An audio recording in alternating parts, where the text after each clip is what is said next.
For God so loved the world, that he gave his only begotten Son, that whosoever believeth in him should not perish but have everlasting life. During the fall season, while you enjoy the changing colors of the leaves and the cool, sunny autumn days, don't forget to spend time with the Creator, who has blessed us with the changes of the seasons. Read your King James Bible, and you can study along with us by visiting bbfohio.com and by listening to Bible Believers Fellowship each Saturday at noon and every Sunday at 9:30 p.m. on 91.5 Freedom FM. Welcome to Bible Believers Fellowship in the ministry of bbfohio.com and part 2 of our two-part study from the book of Revelation titled The Nature of the Beast. We will now join this study in progress from Revelation chapter 13, and this is part 2 of 2. Now, we say possessed by Satan? Yeah. First of all, forget the Roman Catholic Hollywood garbage about possession. Possession means that you belong to him. If you're a Christian, you're possessed. Do you know that? If you're a Christian, you're possessed by God and by God's Holy Spirit. Now, you don't always act like it. Amen. Preach it, brother, preach it. You don't always act like it, but you are his possession. You're in his possession. And he has his way. Amen? He has his way. Well, Satan is going to control this guy, the Antichrist. You notice I put this up here. He's got wings. I just want to remind you, Satan has wings. That's right. Angels don't have wings. The cherub have wings. Satan's a cherub. Just want you to know that whenever someone says they saw an angel with wings. Angels don't have wings. Satan has wings. Joseph Smith talked to Lucifer if he talked to an angel with wings.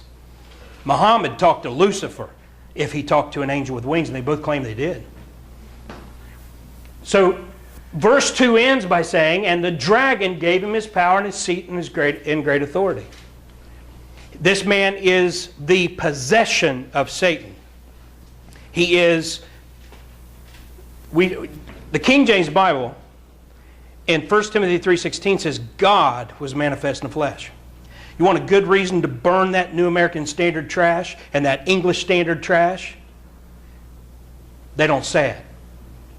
Those blasphemous Vatican Bibles take the word God out and it just says He was manifest in the flesh. You want to know why? Because they translated the Vatican text. Amen. Vatican, Rome, beast. All these Christians carrying these beast Bibles just in time for the beast to show up. And there ain't no God manifest in the flesh in those Bibles. The only Bible that says God was manifest in the flesh is the King James Version. And then on the flip side, we have this dragon manifest in the flesh. I don't know what that is. This quote, this is from, now I'm going to make some of you really mad right now. Do you realize how much I enjoy doing that? Now, I'm not preaching at anybody tonight. I just want you to understand this. I had somebody a couple weeks ago tell me, and I'm not naming names, you'll never get it out of me. But they basically accused me of preaching at them. I get this ready, and I don't know who's going to be here. I have no idea who I'm preaching to. But I want to give you a hint. If you're into Superman, watch out. Now, this is Clarence Larkin.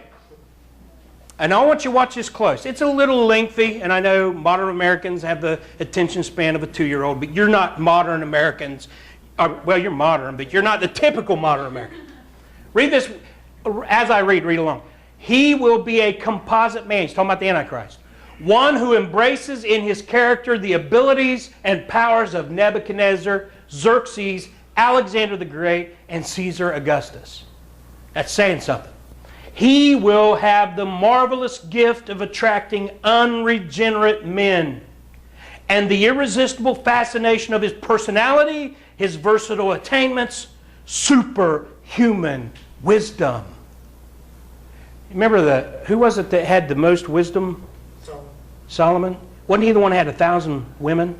Wasn't he the one who actually built temples to Moloch and built temples to the other false gods? Wisdom doesn't always mean that they're a good guy.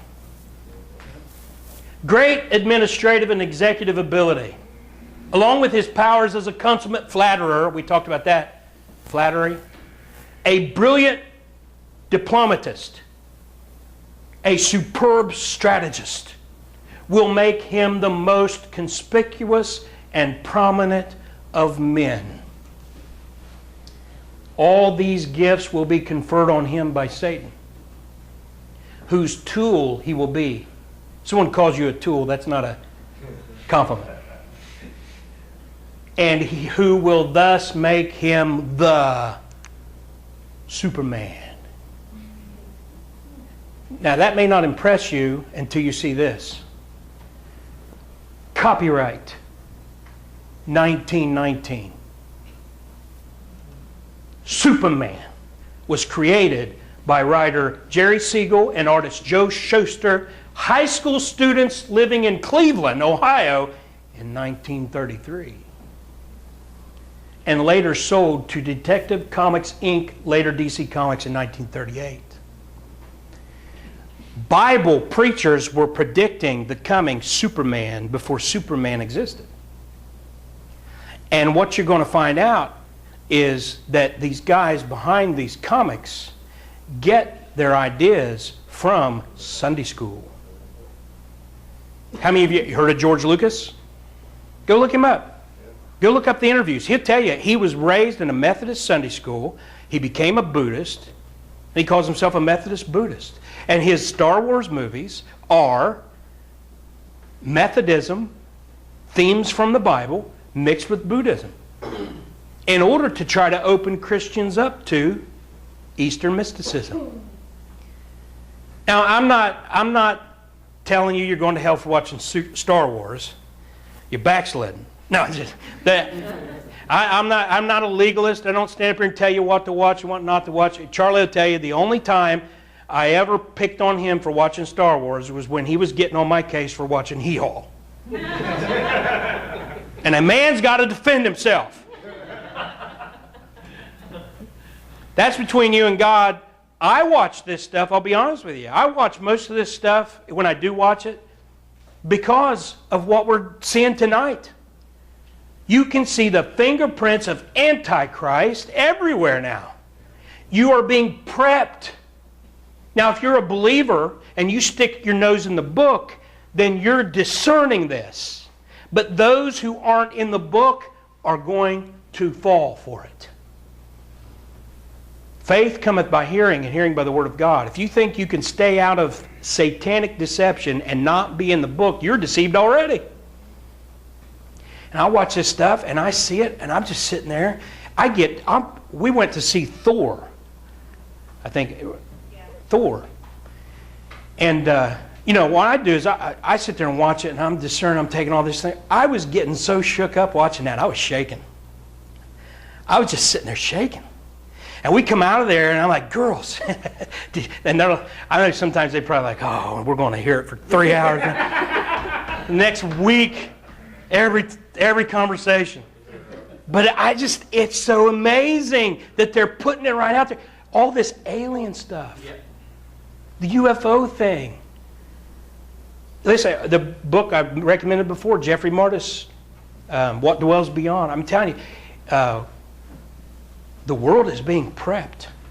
And Superman, I'm picking on him, but that's just one little example of them taking the characteristics of Jesus Christ and turning it into something like this to disarm you. Now, ain't that something? Amen. Let's close in prayer. Father, we thank you, Lord, for this study, and we just thank you for, it's so exciting. It's just so amazing, this book. We thank you for Jesus, the living Word. We know him because of this book. We know he died on the cross and shed his blood and paid the full price for sin. We know he was buried and he rose again the third day. We know he ascended to heaven. And we know He promised to come again. And then we have all these details showing us that His coming is soon. Lord, I thank You. Thank You for the Holy Spirit who counsels us, teaches us. I thank You for the local church and this body of believers who come together with a hunger for Your Word. And I thank You for the opportunity to serve You in whatever capacity You see fit for me and for everyone in this room. Lord, we want to glorify Jesus, lift Him up, and we thank You and praise You in Jesus' name. Amen. Amen. Any questions or anything? Yeah, I think the new thing is going to be mermaids. Huh? I think the new thing that we're going after is mermaids. Have you heard The mermaid thing, yeah. I just watched something on National Geographic about the mermaids, and it like tripped me out. But the whole time when they were talking, it was funny. They present these videos, and then they start going. Well, hold on. But the thing they go into is about evolution. Yeah. How, okay, there was a man on the land, and they were on an island, and then they decided, okay, one group of humanoids or whatever they want to call them are going to stay on land, and the other guys decide to go to the ocean. And the whole time they're given this whole the connection, 6.5 million years, and all but this then you other also stuff. have the connection of all these creatures coming out of the water in Revelation. Yeah, I know. And there's a special attention, the mermaid being one of the things, of the water. Right. Right. We were watching TV and we Saw that too? We watched 5 minutes. It's like, Did you know Anthony Payne? He's in the finals for Bobblebee, the national final. The beach whales. Where are they going? Are they going It's in to? Nashville in a couple months. Pretty crazy. Are they going to? For the mountains were brought forth before the oceans had their shores, before the potter made this frame. God the Father knew my name from everlasting to everlasting. He is God. He is the same from everlasting to everlasting. Our God does not change. Before the heavens drop the rain, before the grass grew in the plain, before the birds flew in the sky, Jesus knew He'd come to die. From everlasting to everlasting, He is God. He is the same from everlasting to everlasting. Our God does not change. Before the first day and first night, before God said, "Let there be light," before the starry heavenly host, Father, Son, and Holy Ghost, from everlasting to everlasting, He is God. He is the same from everlasting to everlasting. Our God does not change. For the man and woman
stand as we sing his last two. Near the cross, O Lamb of God, bring his sins before me.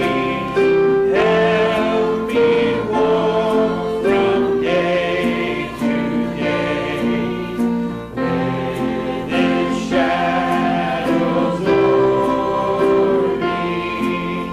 In the cross, be my glory ever, till my raptured soul shall find rest beyond the river. Sing out on the last. Near the cross I'll watch and wait, hoping, trusting ever, till I reach the golden strand, just beyond the river. In the cross, be my glory ever, till my raptured soul shall find rest beyond the river. Amen.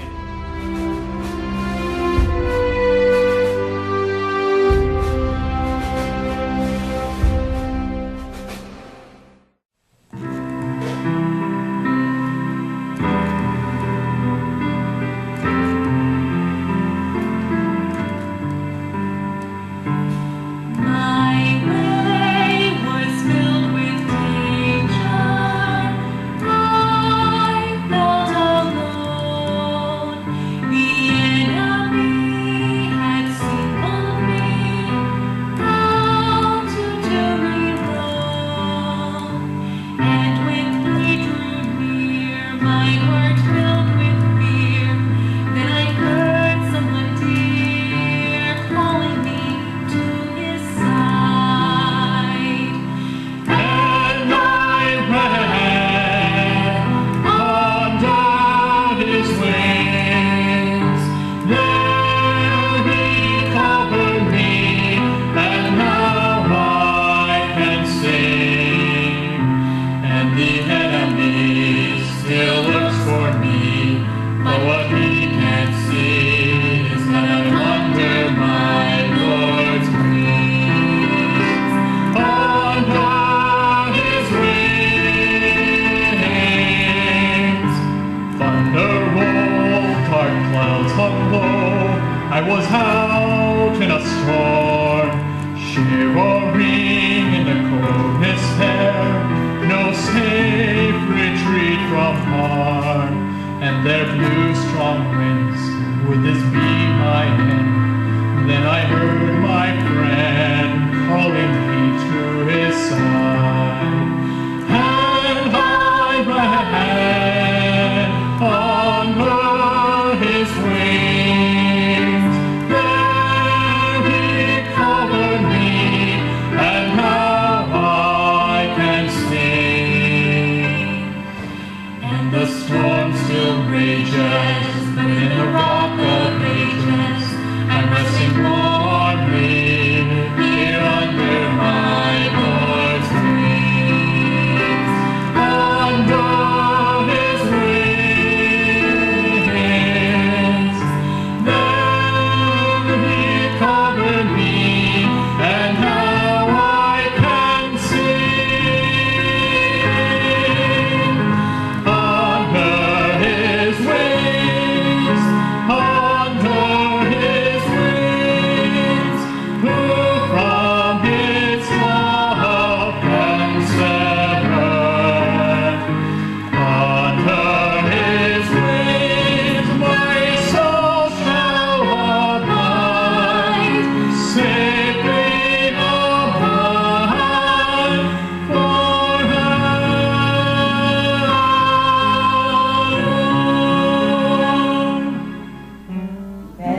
Be sure to visit our website at bbfohio.com for links to hundreds of audio and video messages, as well as articles, links, and other free resources, and a new bookstore being developed offering additional items. This message was brought to you by Bible Believers Fellowship. I am Pastor Greg, and we thank you for listening.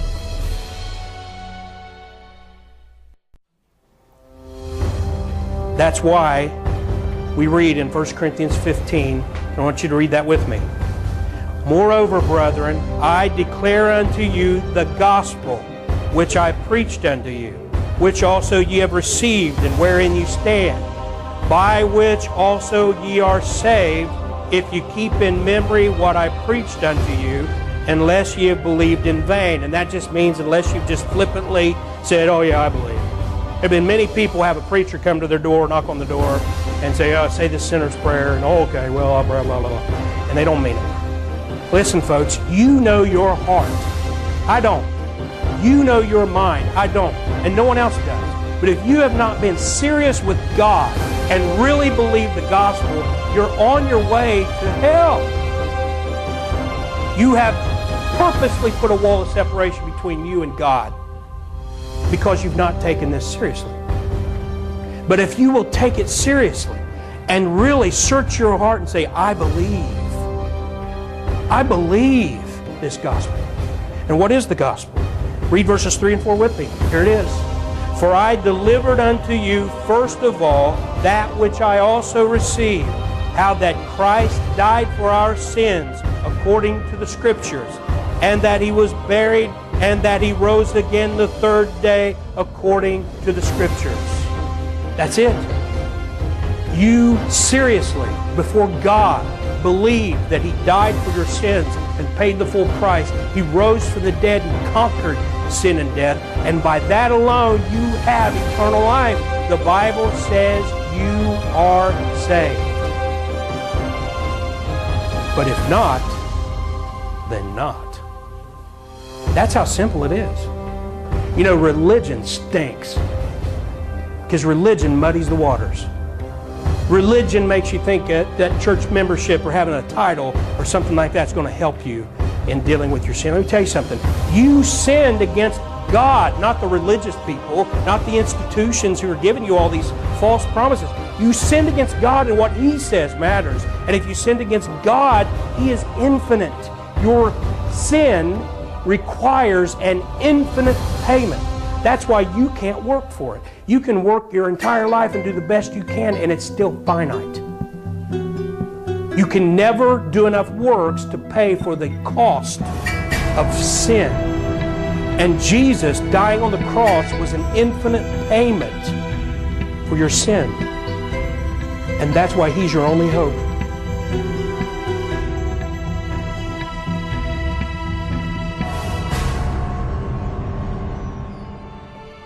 And they said, Believe on the Lord Jesus Christ, and thou shalt be saved, and thy house.